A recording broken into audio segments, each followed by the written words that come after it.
Yeah, professionals. We got 2011 Chevy Express that has a hard time starting. I'm going to show you what it does. There's no codes I showed you, but that's what it does. Watch. I got to step on the gas pedal all the way.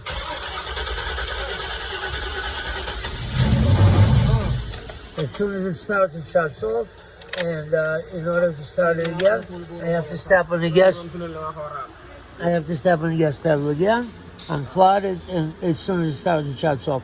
There's no electrical codes, and it feels like to me it feels like catalytic converters are totally clogged up.